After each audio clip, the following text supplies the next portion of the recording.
Hello guys, this is MADMAN Review, and it's time to take a look at Colt and its biggest snake, the Anaconda in 44 Magnum. It is a hefty beast, but it's a beauty as well. After the reintroduction of the King Cobra and the Python, the Anaconda takes its well-deserved place back on the throne as the king of the snakes. It's been a long-awaited move, as not only the Python but also the Anaconda had its admirers. Well, let's face it, the Python is the Cadillac of the revolvers in 357 Magnum. But the Anaconda is nothing less than 44 Magnum. It's a large frame revolver. You can have it with a 6 or 8 inch barrel, and the capacity is 6 rounds. However, these are just facts.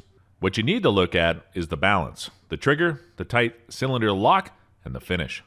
While the new Anaconda is still a real Anaconda, there are some differences to the old model. This begins with new materials for the production that benefit from the advances made in metallurgy and manufacturing. There's been a gap of nearly 30 years between the old and the new, and neither times nor development stands still. Besides the 44 Magnum, you can also shoot the 44 Special. This is a good training round for beginners, but offers otherwise no real advantage. It has the same bullet diameter, but is weaker than the 44 Magnum. At the same time, it costs more, so that usually when you go on the range, you'll probably go for the full power fun.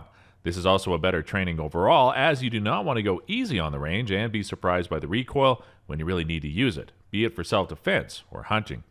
It comes in a bright stainless steel finish that looks almost as if the gun is permanently wet. The 6-inch version lends itself to faster pointing and is a little bit lighter. However, if precision and range is what you're going for, the 8-inch barrel is the way you go. Thanks to the extra weight, it also will reduce the felt recoil. That's a big advantage when shooting 44 Magnums, especially when you shoot really hot loads. A new feature is the front side that is now replaceable. Also, the top strap is thicker as well as drilled and tapped so that a scope rail can be mounted. A real nice new are the Hogue rubber grips. They give you a better hold of your revolver as well as dampen the recoil. Good thing is that even with these features, the appearance of the Anaconda did not change. Its original shape is retained. This means there's a lot of holsters available.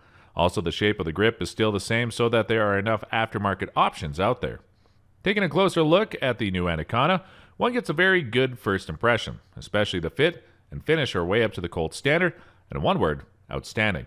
The crane locks into the frame in a way that it's tight and incredibly precise. This makes the whole gun look like it's made of just one piece. In short, the fit can easily be described as perfect. The trigger pull in single action comes in around 5 pounds. It's very crisp, but even more impressive is the double action trigger. It's very smooth, like glass, and without any grit. This you get with the Anaconda coming right out of the box. There's no need for a trigger job as smooth would be almost impossible. The Hogue grip has even more merits, as it becomes apparent very fast. It lends itself very well to not only holding the gun and dampening the recoil, but also to manipulating the trigger as well as the hammer and the cylinder latch without any problems. Going on the range, the Anaconda soon shows what it can deliver. This is 44 Magnum loads on target with little effort at 10 yards as well as 15 and 25 yards. With 240 grain projectiles, it was just fun to hammer these rounds on target and even knock them over from time to time. In single action, hitting was never in question. In double action, it went even better. The balance of the gun made it easy to bring it right where you want it to be, and the recoil was not too hard.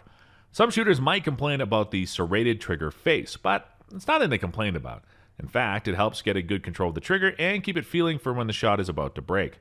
Together, the great trigger, including the serration, the balance, and the recoil dampening, made for a very good accuracy. Going 25 yards with 240 grain jacketed hollow point rounds, the Anaconda was dead on.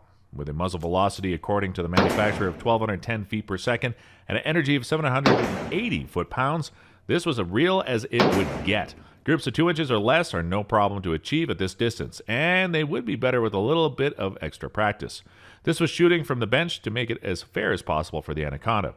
Shooting this fine piece of American ingenuity brings you back into the older days when life was easy and anacondas and pythons roamed the land. This alone is a great achievement. Bringing back a gun is always a temptation to make it better. Not always does this better that is intended turn out to be actually for the better for the shooters. But in this case, Colt has done a superb job. It's still in most parts an Anaconda, and the changes do have their merits, while being subtle enough to not change the appearance or feeling of this good old wheel gun. It's gorgeous, deadly accurate, lies nicely in your hands, and just functions smoothly. There you have it, guys, a return of the Anaconda in 44 Magnum. If you enjoyed this video, give us a like and subscribe to our channel to watch the new videos coming out regularly. Have fun and see you next time.